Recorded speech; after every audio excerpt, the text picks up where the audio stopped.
셰프진 레시피. 안녕하세요, 셰프진입니다. 여러분들이 제 영상을 보시고 레시피를 사용하는 방법에 대해서 많이 문의를 해 오셔서 이번 시간에는 제가 영상에서 공개해드린 레시피 중에 가장 많이 사용하는 조미료 5가지를 활용하는 방법에 대해서 알려드리도록 하겠습니다. 이 영상을 보시고 여러분들께서 제 레시피를 여러분들의 상황에 맞게 혹은 여러분들의 기호나 취향에 맞게 계량하실 때 이러이러한 조미료들의 특성을 잘 살려서 사용하시면 좋을 것 같고요. 그리고 여러분들이 레시피를 만드시거나 아니면은 요리를 하실 때 이 조미료들의 특징, 기본적인 특징만 잘 알고 계셔도 요리하는데 많은 도움이 될 거기 때문에 한번 조미료의 특성을 살펴서 요리하시는데 이용해 보시기 바랍니다. 제 영상에서 제일 많이 지금 현재 사용했던, 특히 지금 이제 간장 시리즈 시간인데요. 간장 시리즈를 이제 하면서 간장이 들어가는 소스를 만들면서 가장 많이 사용됐던 5가지 조미료를 알아보도록 하겠습니다. 그 중에 첫 번째가 소금이고요. 두 번째는 설탕, 그리고 세 번째는 간장이고요. 네 번째는 미림, 그리고 5번째로 술인데요. 오늘은 이 5가지 조미료의 특징을 쉽게, 여러분들이 이해하기 쉽게 간략히 설명을 조금 드리겠습니다. 이 특징들을 조금 챙겨보시고 요리하시면 아마 많은 도움이 될 거라고 믿습니다. 그럼 먼저 소금에 대해서 알아보도록 하겠습니다. 소금은 기본적으로 여러분들 잘 아시다시피 짠맛을 갖고 있습니다. 우리가 흔히 간을 맞춘다, 맛을 낸다 할 때 가장 기본적으로 생각해야 할 것이 바로 소금입니다. 너무 많이 친숙한 재료고 요리를 하는 데 있어서 없어서는 안 되는 재료입니다. 여러분들도 요리하시면서 소금은 기본적으로 많이 사용하실 거고요. 소금의 특징은 여러분들도 잘 아시겠지만 많은 특징들이 있고, 근데 그 중에 가장 기본적으로 간략하게 여러분들이 꼭 기억하셔야 할 것만 제가 말씀드리겠습니다. 첫 번째는 소금은 일단 짠맛을 냅니다. 그리고 기본적으로 삼투압 작용을 일으키는 가장 대표적인 조미료입니다. 삼투압은 너무 복잡하니까 설명을 좀 생략하고요. 그거는 여러분들이 시간 나실 때 한번 사전이나 아니면 혹은 용어 사전 이런 한번 찾아보시기 바라고요. 소금을 통해서 저희는 채소를 절일 때 소금을 사용하고요. 그리고 채소를 데칠 때도 소금을 사용합니다. 그리고 달걀을 삶을 때도 소금을 사용하고요. 그렇듯이 소금은 요리 전반적인 그 부분에서 많은 부분을 차지하는데 이거 한 가지만 기억하시면 될 겁니다. 소금은 맛을 내는 데 있어서 제일 마지막에 사용한다.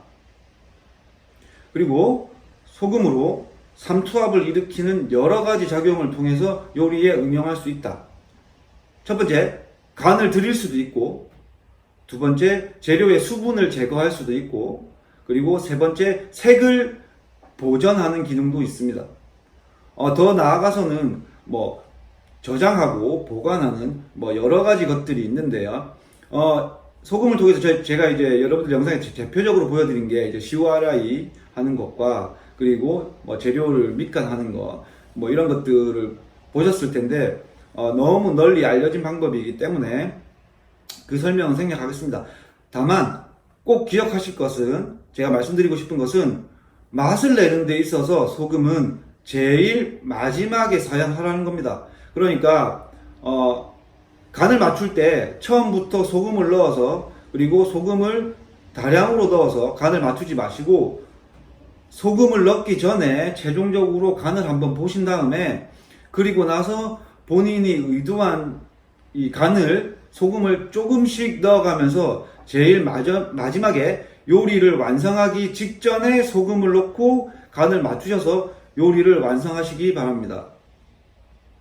만일에 소금을 제일 마지막에 넣고 요리를 완성하시게 되면은 분명히 요리를 실패하시는 확률을 줄이실 수 있고, 그리고 다양한 간을 언제든 조정하실 수 있을 겁니다.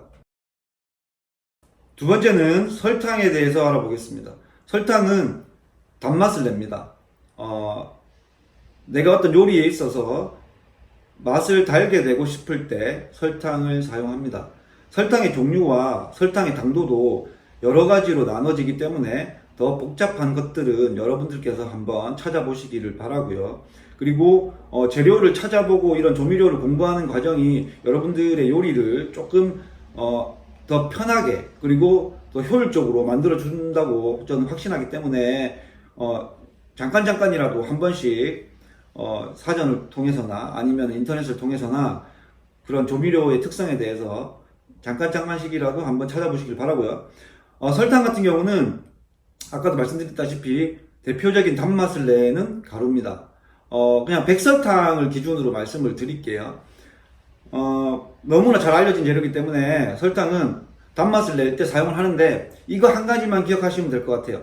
설탕은 제일 먼저 넣는다. 그러니까 다른 조미료와 섞어서 설탕을 사용하실 경우에는 무조건 설탕은 제일 처음 넣습니다. 제일 먼저 설탕을 넣고 뭐 어떤 요리를 조리는 요리든지 아니면 뭐 절이는 요리든지 그리고 끓여서 소스를 만드는 요리라고 할 때라도 설탕과 다른 조미료를 함께 넣을 때는 꼭 설탕을 먼저 넣어서 사용하시기를 바랍니다. 왜 그러냐면 설탕을 먼저 넣으면 여러 가지 이 복잡한 작용이 있는데요. 그거는 생략하고 어쨌든 그 여러 가지 복잡한 작용에 의해서 적은 양으로도 많은 단맛을 낼 수 있습니다. 특히나 소금과 함께 사용하실 때는 염분이 있는 그 다른 조미료와 함께 사용하실 때는 설탕을 먼저 넣으셔야 되고요. 그리고 설탕은 적은 양으로도 소금을 잘 사용하면서에 따라 단맛을 훨씬 더 배가시킬 수 있습니다. 그거를 맛의 대비라고 하는데요. 맛의 대비에 따라서 적은 양의 설탕으로도 높은 단맛을 낼 수 있기 때문에 그런 점들을 한번 체크해 봐 주시고요. 그래서 설탕을 사용하실 때는 꼭 먼저 넣는다. 이거 하나만 꼭 기억해 주시기 바랍니다. 세 번째는 간장인데요. 간장은 짠맛, 그리고 특유의 향, 그리고 고유의 색깔, 검정색을 갖고 있는 조미료입니다. 저희가 지금 간장 시리즈를 하고 있잖아요. 근데 이제 간장을 보시면은 간장의 종류도 워낙 다양하고 많고 해서 조금씩 여러분들이 아까 말씀드린 대로 시간 나실 때마다 조금씩 그 인터넷이나 사전을 통해서 특징들 그리고 종류들을 한번 챙겨보시면 좋을 것 같고요. 간장의 특징은 염분을 갖고 있는 것하고 액체라는 것, 그래서 특유의 향이 있다는 것, 그리고 아까 말씀드린 대로 고유의 색깔 검정색을 갖고 있다는 겁니다. 간장은 여러분들 유자 드레싱 영상을 보셨거나 아니면은 그 유자 드레싱을 한번 만들어 보셨던 분들은 영상을 보시면서 한번 놀라고, 그리고 유자 드레싱을 만들어서 완성해서 맛을 보시면서 또 한번 놀랐을 겁니다. 네, 저는 놀랐을 것 같거든요. 왜냐면 유자 드레싱이라는 그 샐러드 드레싱 같은 그런 그 오일이 들어가는 드레싱을 만드는데 간장을 넣어서 과연 이게 맛이 나올까? 이게 과연 맛있을까? 이게 과연 상큼한 맛이 나올까? 그런 첫 번째 의문이 들었을 거고요. 두 번째는 완성하고 나서 맛을 보셨을 때 전혀 간장 맛이 나지 않고 훨씬 더 상큼하고 진한 유자향이 느껴져서 아마 놀라셨을 겁니다. 간장의 특징은 재료의 맛과 색을 더 진하게 하는 역할을 합니다. 유자 드레싱에서도 보셨다시피 간장을 다른 그 조미료 그리고 다른 재료와 섞어서 사용하실 때 특별히 그 특유의 재료의 색깔을 진하게 하는 효과가 있고요. 그리고 그 재료가 갖고 있는 고유의 맛을 더 깊이 끌어내는 효과가 있습니다. 그래서 간장을 채소를 사용하는 드레싱이나 과일을 사용하는 드레싱, 그리고 오일을 사용하는 드레싱이나 다른 곡류, 깨나 이런 것들을 함께 섞어서 드레싱을 만들거나 소스를 만드실 때도 간장을 조금 사용해 주시고 곁들여 주시면은 훨씬 더 깊은 맛과 진한 색깔을 낼 수 있으니까 간장은 이거 하나만 기억하시면 될 것 같아요.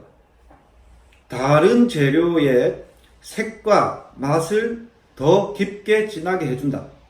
대표적으로 간장을 써서 색을 진하게 하는 요리가 계란 요리인데요. 다시마키 다마고라고 하는 그 계란말이를 하거나 차원무시라고 하는 계란찜을 할 때 일정 양의 소량의, 그러니까 간에 영향을 미치지 않을 정도, 왜냐하면 소금으로 따로 간을 하기 때문에 간에 영향을 미치지 않을 정도의 소량의 간장을 어느 비율 정도로 넣어주시면은 그 달걀의 색깔, 그러니까 노란색이 훨씬 더 진하게 납니다. 실제로 계란말이를 하시던가 계란찜을 하실 때 옅은 노란색에서 찐 노란색으로 변합니다. 간장을 넣어주시면. 그래서 간장은 그런 용도로 역할을 충분히 하기 때문에 한번 체크하셔서 여러분들이 어떤 레시피를 만드시거나 요리에 응용하실 때 소량의 간장을 이용하셔서 재료의 더 깊은 맛과 더 깊은 색깔을 내는데 사용하시면 될 것 같습니다. 간장은 재료의 맛을 더 깊게 한다는 거, 색깔과 맛을 더 깊게 한다는 거, 그거 하나를 기억해 주시면 될 것 같아요. 이번에 알아볼 건 이제 미림인데요. 미림. 네. 여러분들 제 영상에서 아마 지긋지긋하게 보셨을 겁니다. 네. 맛술입니다. 보통 단술이라고도 하기도 하고, 단맛이 있는, 조미술, 맛술, 예, 요리용 술이죠. 그걸 미림이라고 합니다. 미림은 찹쌀을 쪄서, 소주 같은 알코올이 든 액체를 넣어서, 누룩을 통해 발효를 해가지고, 그 찹쌀이 당화를 일으키는 과정에서 포도당과 당분을 가진 액체를 만들어내는데, 예, 그거를 정제해서 미림으로, 네, 단술로 사용하고 있는 겁니다. 요리에. 미림의 특징이라고 하면 일단 알코올 성분이 있는 거고요. 그리고 그 알코올 성분과 함께 특유의 단맛을 갖고 있는데, 이 특유의 단맛이 되게 깔끔한 맛을 갖고 있습니다. 가루 설탕에서 낼 수 없는 그런 깔끔한 단맛을 갖고 있고요. 그리고 또 하나 미림의 그 특징은 어떤 재료와 섞였을 때 술의 역할도 하고 설탕의 역할도 하는데, 제일 특징적인 미림의 역할은 윤기가 나게 해준다는 겁니다. 어떤 소스나 어떤 재료에 발랐을 때, 그리고 재료를 양념할 때, 첨가할 때 재료나 소스에 윤기를 나게 해주는 역할을 합니다. 그렇기 때문에 미림을 잘 사용하시면은 훨씬 더 높은 수준의 단맛. 제가 여러 번 말씀드렸다시피 달지 않은데 달고 단데 달지 않고 이런 오묘한 그 달콤한 맛, 그러니까 달지 않은, 물리지 않는 달콤한 맛을 내는데 미림이 아주 좋습니다. 그렇기 때문에 이 미림의 특징을 잘 살펴서 여러 가지 요리에 응용하시면 되게 도움이 될 것 같고요. 미림은 이거 한 가지만 기억하시면 될 것 같습니다. 술을 날리면, 그러니까 알코올 눕기를 하면 설탕보다 훨씬 더 고급스러운 단맛을 낼 수 있다. 네, 이거 한 가지를 기억해 주시고, 그리고 설탕과 그리고 술을 함께 사용하는 요리에 사용하실 때는 미림을 먼저 넣어서 재료의 그 잡내를 없애는 역할과 그리고 단맛을 드리는 역할을 동시에 한 번에 할 수 있습니다. 물론 미림과 술을 적절히 조정해서 쓰는 게 또 한 단계 업그레이드된 기술이긴 하지만 그런 거를 나중에 자체 하시더라도 미림이 제가 아까 말씀드린 이런 특징을 갖고 있기 때문에 재료를 절이거나 혹은 처음에 요리하기 전에 재료를 손질하는 과정에서 어떤 잡내를 없애거나, 그리고 특별히 단맛을 내거나 할 때 알코올을 날려서 사용하시던지 아니면 알코올을 날리지 않고도 충분히 사용할 수 있기 때문에 여러분들이 미림의 역할을 한번 생각해 하셔가지고 레시피를 변형하거나 혹은 레시피를 개량하시고 만드실 때 꼭 이용해 보시길 바랍니다. 마지막으로 이제 저는 이제 사케라고 하는데, 요리에서 사용하는 술은 정말 많은 역할을 합니다. 많은 역할을 하는데 재료를 재울 때나, 그리고 마지막에 요리를 완성하기 직전에 재료의 그 마무리 단계에서 여러 가지 잡내와 향을 좋게 해주는 역할을 합니다. 그렇기 때문에 저희가 이제 발효하는 드레싱이나 소스를 만들 때 그리고 뭐 국물 요리나 그리고 재료를 재울 때든 화학적인 알코올이 들어가는 그 술은 조금 피해 주시는 게 좋습니다. 그래서 청주를 보통 많이들 사용하라고 하고 저 역시도 청주를 많이 사용하는데 그 이유는 인공 알코올을 화학적인 알코올을 사용하지 않고 천연 발효돼서 나오는 알코올로 술이 만들어졌기 때문에 요리하는데 부담이 없고, 그러니까 맛을 내는데 부담이 없고, 그리고 좋은 풍미와 향을 갖고 있기 때문에 되도록이면 청주 계열의 순수 술을 사용하시기를 바랍니다. 그리고 뭐 꼭 사케만 사용하시는 건 아니고요. 그 청주만 사용하시는 건 아니고 화이트 와인이나 레드 와인 그런 와인 계열의 술도 사용하실 수 있습니다. 그래서 술은 아까도 말씀드렸다시피 재료를 절일 때 그리고 마지막 단계에서 재료를 완성하는 그런 좋은 풍미를 낼 때 그 사용하는 거니까 그 포인트를 짚어서 사용해 주시기를 바라고요. 제 영상에서 보시면은 술도 저는 많이 알코올 눕기를 해서 사용하는데요. 술을 알코올 눕기 해가지고 알코올을 날려버리면은 이렇게 생각하시면 될 것 같아요. 그냥 맛있는 물, 네, 알코올이 날라간 맛있는 물.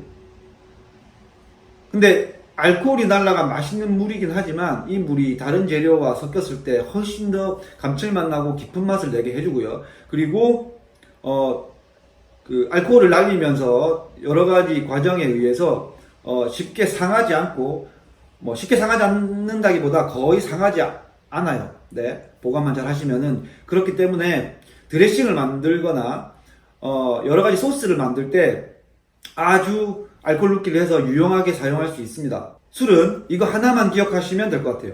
술은 요리에 있어서 완성하는 단계로 하는데 맛을 정화시키는 역할을 한다. 네, 요 정도만 기억해 주시면 될 것 같고요. 오늘 앞서 보여드린 영상에서 가장 제가 많이 사용하는 조미료 5가지에 대해서 알아봤습니다. 소금, 설탕, 간장, 미림, 술 이렇게 5가지를 알아봤는데요. 이 5가지가 어떤 역할을 하는지 한번 생각해 보시고 너무 레시피에 의존하지 마시고요. 여러분들이 제가 알려드린 그 레시피를 한번 해보시고 그리고 그 속에서 이러한 특징들을 잘 고르셔가지고 단맛을 더 추가하시고 짠맛을 더 추가하실 때 제가 방금 말씀드린 이런 조미료의 특징을 잘 살려서 조미료를 넣는 양이라든지 순서라든지 그리고 조미료를 조리해서 다시 넣는 그런 것들을 한번 고려하셔가지고 여러분들만의 레시피를 완성하시기를 바랍니다. 많은 분들이 레시피를 만드는 과정을 되게 어렵게 생각하시고 그래서 이미 나와 있고 정형화된 레시피에 많이 의존하는 부분이 있는데 사실 그렇게 하면은 큰 요리의 발전을 가져올 수가 없습니다. 본인 요리를 하기 위해서는 본인이 사용할 재료에 대한 기본적인 이해는 갖고 있어야 되고요. 그거는 많은 시간을 들이지 않고도 얼마든 알아볼 수 있습니다. 그렇기 때문에 짬짬이 조금씩 시간이 나실 때마다 정보를 찾아보시고 체크하셔가지고 뭐 기록을 해놓으셨든지 아니면 메모를 해놓으셔가지고 본인만의 레시피 노트를 하나씩 만들어 보시고요. 그리고 그 각각의 재료들이 갖고 있는 특징을 하나씩만 빼서 레시피를 만드실 때 그냥 쉽게 사용할 수 있습니다. 짠맛이 나고 단맛이 나고 쓴맛을 없애주고 그리고 풍미를 좋게 하고 부드럽게 하고 이런 각각의 재료가 갖고 있는 특징들이 있기 때문에 여러분들이 그 특징만 한번 잘 살피시면은 얼마든지 좋은 요리를 할 수 있을 것 같고요. 그리고 레시피를 만드실 때는 한 번에 많은 양으로 하지 마시고 소량, 그러니까 계량된 스푼이나 컵을 사용하시면서 조금씩 넣어가시면서 맛을 확인하시면서 기록하시면서 그 양을 매번 기록하시고 본인이 생각하시는 그 양에 도달했을 때 그거를 정형화 하시면 될 것 같아요. 저 역시도 새로운 레시피나 조리법을 개발할 때는 제가 머릿속에 그려놓은 맛, 그러니까 이미 제가 알고 있는 재료와 조미료의 맛을 머릿속에 떠올려서 연상시켜서 그것들을 조합을 하고 그 넣는 순서를 정한 다음에 순서대로 조금씩 넣어가면서 기록을 합니다. 그리고 기록한 것들 중에 최종적으로 맛을 봤을 때 뭔가 부족하거나 잘못됐다, 그리고 보완해질 맛이 있으면은 다른 재료를 또 소량으로 조금씩 첨가하면서 기록을 하고 그런 것들을 통해서 맛을 완성해 나갑니다.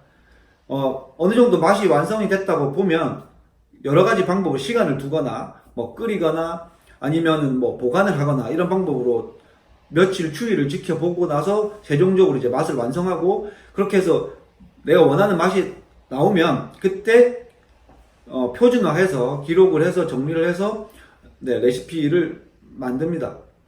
여러분들도 그런 방법을 통해서 레시피를 한번 만들어 보시고 여러분들만의 레시피를 꼭 사용해 보시길 바랍니다. 레시피 만드는 게 그렇게 어려운 일이 아니기 때문에 주저하지 마시고 여러분의 레시피를 만드는 일을 꼭 한번 도전해 보시기를 바랍니다. 고맙습니다.